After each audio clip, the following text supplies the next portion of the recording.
واسمعوا يا أهل مصر وافخروا بهذا الرجل.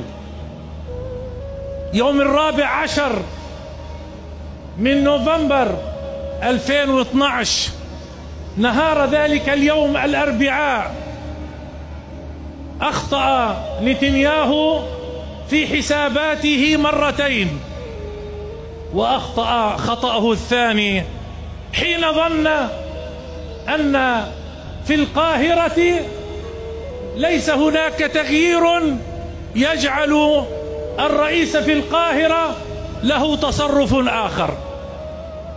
فكانت المفاجأة حين فاجأهم هذا الأسد العملاق الرئيس محمد مرسي ليتصرف تصرفا غير مألوف عند قادة العدو.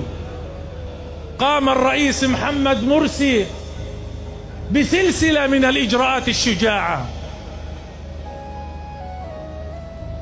استدعى السفير المصري من تل أبيب واتصل بالرئيس أوباما الرئيس الأمريكي آنذاك وقال له هذا العدوان ينبغي أن يقف. لأول مرة أوباما والرئيس الأمريكي يسمع هذه اللغة الصارمة، هذا عدوان ينبغي أن يقف. ثم قدم خطابه الشهير نهار الخميس 15 من نوفمبر ليقول غزة لن تقف وحدها، لن نترك غزة وحدها. وبالفعل كان سندا لها. تحركت المقاومة على أرض غزة بنفس الرئيس مرسي وبكل قوة مصر العظيمة. وقفت الدولة المصرية بكل أركانها وتستمد النفس والقوة من رئيسها لتقول لا لإسرائيل ولا لأمريكا، ولا بد لهذا العدوان أن يقف. ثم يرسل رئيس وزرائه هشام قنديل إلى غزة يوم الجمعة 16 من نوفمبر. يا الله، ما هذا المتغير!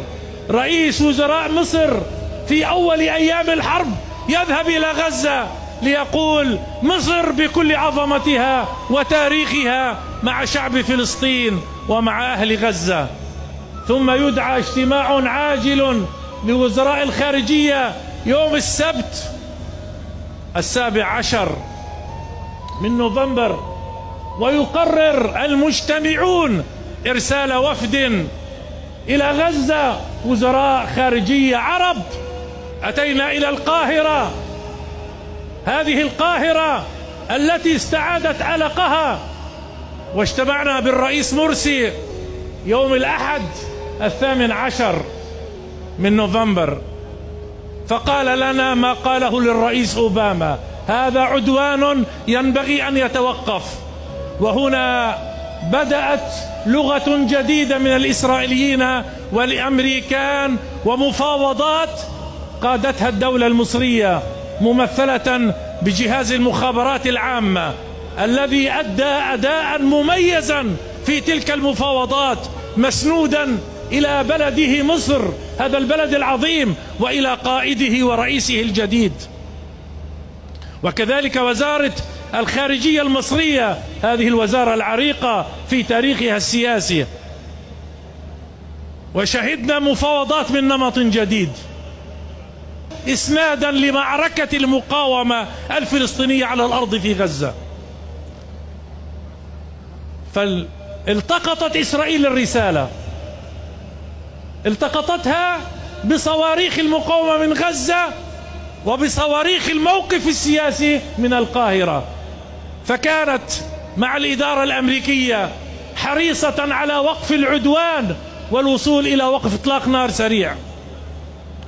وجاءت الفرصة يوم الثلاثاء 20 من نوفمبر، ولكنها كانت خديعة. انظروا، كانت خديعة. وتفاهمنا مع المسؤولين في مصر أن نرفع سقفنا ونعلم الإسرائيليين كيف يكون الموقف والقرار.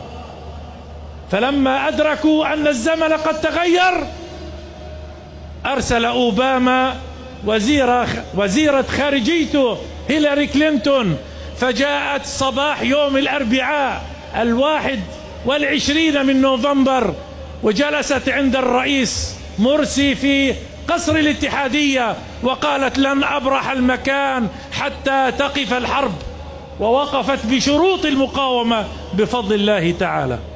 هذا هو مرسي.